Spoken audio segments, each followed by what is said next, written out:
Operating system, OS, program that manages a computer's resources, especially the allocation of those resources among other programs. Typical resources include the central processing unit, CPU, computer memory, file storage, input/output, I/O, devices, and network connections. Management tasks include scheduling resource use to avoid conflicts and interference between programs. Unlike most programs, which complete a task and terminate, an operating system runs indefinitely and terminates only when the computer is turned off. Modern multiprocessing operating systems allow many processes to be active, where each process is a thread of computation being used to execute a program. One form of multiprocessing is called time sharing, which lets many users share computer access by rapidly switching between them. Time sharing must guard against interference between users' programs, and most systems use virtual memory, in which the memory, or address space, used by a program may reside in secondary memory, such as on a magnetic hard disk drive, when not in immediate use, to be swapped back to occupy the faster main computer memory on demand. This virtual memory both increases the address space available to a program and helps to prevent programs from interfering with each other, but it requires careful control by the operating system and a set of allocation tables to keep track of memory use. Perhaps the most delicate and critical task for a modern operating system is allocation of the CPU. Each process is allowed to use the CPU for a limited time, which may be a fraction of a second, and then must give up control and become suspended until its next turn. Switching between processes must itself use the CPU while protecting all data of the processes. The first digital computers had no operating systems. They ran one program at a time, which had command of all system resources, and a human operator would provide any special resources needed. The first operating systems were developed in the mid-1950s. These were small supervisor programs that provided basic I/O operations, such as controlling punch card readers and printers, and kept accounts of CPU usage for billing. Supervisor programs also provided multi-programming capabilities to enable several programs to run at once. This was particularly important so that these early multimillion-dollar machines would not be idle during slow I/O operations. Computers acquired more powerful operating systems in the 1960s with the emergence of time sharing, which required a system to manage multiple users sharing CPU time and terminals. Two early time-sharing systems were CTSS, Compatible Time Sharing System, developed at the Massachusetts Institute of Technology, and the Dartmouth College Basic System, developed at Dartmouth College. Other multi-programmed systems included Atlas, at the University of Manchester, England, and IBM's OS/360, probably the most complex software package of the 1960s. After 1972, the Multics system for General Electric Co. SGE 645 computer, and later for Honeywell Incorporated S computers, became the most sophisticated system, with most of the multi-programming and time-sharing capabilities that later became standard. The mini-computers of the 1970s had limited memory and required smaller operating systems. The most important operating system of that period was Unix, developed by AT&T for large mini-computers as a simpler alternative to Multics. It became widely used in the 1980s, in part because it was free to universities and in part because it was designed with a set of tools that were powerful in the hands of skilled programmers. More recently, Linux, an open-source version of Unix developed in part by a group led by Finnish computer science student Linus Torvalds and in part by a group led by American computer programmer Richard Stallman, has become popular on personal computers as well as on larger computers. In addition to such general-purpose systems, special-purpose operating systems run on small computers that control assembly lines, aircraft, and even home appliances. They are real-time systems, designed to provide rapid response to sensors and to use their inputs to control machinery. Operating systems have also been developed for mobile devices such as smartphones and tablets. Apple incorporated SiOS, which runs on iPhones and iPads, and Google Incorporated's Android are two prominent mobile operating systems. From the standpoint of a user or an application program, an operating system provides services. Some of these are simple user commands like dir show the files on a disk, while others are low-level system calls that a graphics program might use to display an image. In either case, the operating system provides appropriate access to its objects, the tables of disk locations in one case and the routines to transfer data to the screen in the other. Some of its routines, those that manage the CPU and memory, are generally accessible only to other portions of the operating system. Contemporary operating systems for personal computers commonly provide a graphical user interface, GUI. The GUI may be an intrinsic part of the system, as in the older versions of Apple's Mac OS and Microsoft Corporation's Windows OS. In others it is a set of programs that depend on an underlying system, as in the X Windows system for Unix and Apple's Mac OS X. Operating systems also provide network services and file sharing capabilities, even the ability to share resources between systems of different types, such as Windows and Unix. Such sharing has become feasible through the introduction of network protocols, communication rules, such as the Internet's TCP/IP. Basically every computer, smartphone, and game console you can buy on the market has one thing in common: they all require an operating system, OS, to run applications and do basic tasks. When it comes to computers, the most popular options are Microsoft's Windows and Apple's Mac OS. Google's Chrome OS has also entered the market for cheaper school laptops. There's a free tool to update old Windows and Mac computers with a new Chrome OS Flex, thereby extending their computer lives. On the more niche end, we also have Linux, which is open source and features a huge degree of user customization options. All of these operating systems are integral to making their devices run, but what does a computer look like when no OS is installed at all?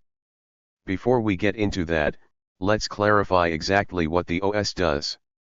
An operating system is basically the general contractor of the computer.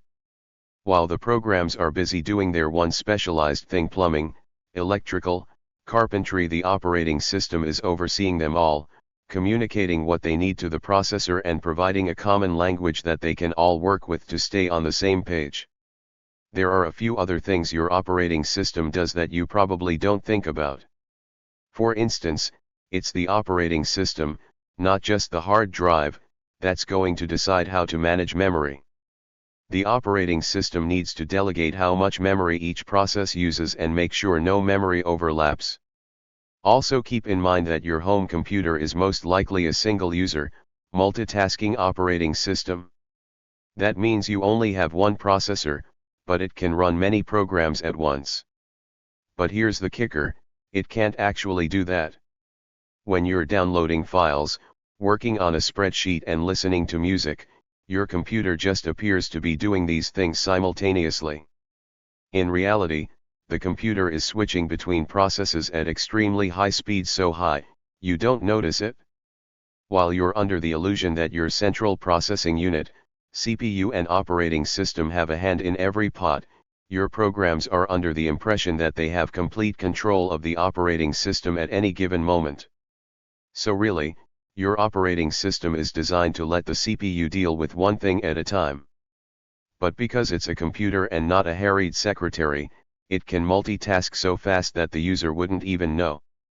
With the adoption of multi-core CPUs, processors can now handle 4, 6, or more tasks at the same time. However, the OS is still in charge of deciding which of these tasks get the highest priority. Now that we know a few of the ways our operating system works for us, let's get into what a computer without an operating system would look like. What does a computer without an OS look like? If an operating system does all the things we know it does, it seems downright impossible for a computer to exist without one. In reality, the earliest computers didn't have operating systems, they were huge machines tasked with one program at a time. For that reason, they didn't really need operating systems. In fact, the earliest computers required a user to physically connect and disconnect wires from a plug board to retrieve computations. But if you don't have an operating system, can you make your computer do anything? Yes. But you have a lot of work to do. Without an operating system using and enforcing a standard, systematic approach to running the computer, you're put in the position of writing code, or programs, that must tell the computer exactly what to do. So, if you want to type up a document in a word processing program, you'd have to create from scratch code that tells your computer to respond to each character pressed on your keyboard. Then you'd have to write a code that told the computer how those responses must translate to a screen. You'd have to tell your computer how to draw the character you want. Think of every single option or possibility your word processing program has. You'd have to write code for every single one of those directly onto your hard drive. In the absence of an OS, your PC will boot using a small piece of firmware known as the BIOS, Basic Input/Output System. The BIOS governs very simple features such as resetting the clock, voltage regulation, or diagnosing system errors. Its most useful function is the ability to select an installed disk from which to boot the proper OS, so it's not going to be able to handle complex tasks like word processing or web browsing. Let's go back to our general contractor analogy. If we're building a house, we'll want it to have certain features like plumbing, electrical work, and windows. In a computer, we also want features like a program that creates documents, one that accesses the internet, and one that stores our photos. Without an operating system, it's not just that your carpenter doesn't know where to hammer in nails to a beam to get the room you want, it's also that you have to forge the hammers and you have to create the nails. An operating system provides a uniform set of screws, lumber, and any other material you need. It can go back and forth between rooms so fast you didn't even know it left the one you were in. And that's really important, because here's another thing. Remember how we were talking about the operating system only being able to concentrate on one thing at a time? Well, without one, your computer could run one program. Period. You could create a document. You could save it. You could print it. But you couldn't look at that document and keep a clock running on your desktop. If you don't have an operating system, you're stuck doing one and only one process at a time. Your computer's operating system, OS, manages all of the software and hardware on the computer. Most of the time, there are several different computer programs running at the same time, and they all need to access your computer's central processing unit, CPU, memory, and storage. The operating system coordinates all of this to make sure each program gets what it needs. Operating systems usually come preloaded on any computer you buy. Most people use the operating system that comes with their computer, but it's possible to upgrade or even change operating systems. The three most common operating systems for personal computers are Microsoft Windows, Mac OS, and Linux. Modern operating systems use a graphical user interface, or GUI, pronounced GUI. A GUI lets you use your mouse to click icons, buttons, and menus, and everything is clearly displayed on the screen using a combination of graphics and text. Each operating system's GUI has a different look and feel, so if you switch to a different operating system it may seem unfamiliar at first. However, modern operating systems are designed to be easy to use, and most of the basic principles are the same. Microsoft Windows. Microsoft created the Windows operating system in the mid-1980s. There have been many different versions of Windows, but the most recent ones are Windows 10, released in 2015, Windows 8, 2012, Windows 7, 2009, and Windows Vista, 2007. Windows comes preloaded on most new PCs, which helps to make it the most popular operating system in the world. Mac OS, previously called OS X, is a line of operating systems created by Apple. It comes preloaded on all Macintosh computers, or Macs. Some of the specific versions include Mojave, released in 2018, High Sierra, 2017, and Sierra, 2016. According to StatCounter Global Stats, Mac OS users account for less than 10% of global operating systems, much lower than the percentage of Windows users, more than 80%. One reason for this is that Apple computers tend to be more expensive. However, many people do prefer the look and feel of Mac OS over Windows. Linux, pronounced Linux, is a family of open-source operating systems, which means they can be modified and distributed by anyone around the world. This is different from proprietary software like Windows, which can only be modified by the company that owns it. The advantages of Linux are that it is free, and there are many different distributions or versions you can choose from.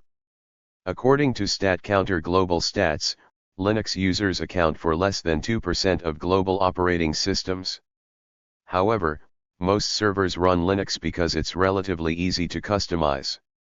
To learn more about different distributions of Linux, visit the Ubuntu, Linux Mint, and Fedora websites, or refer to our Linux resources.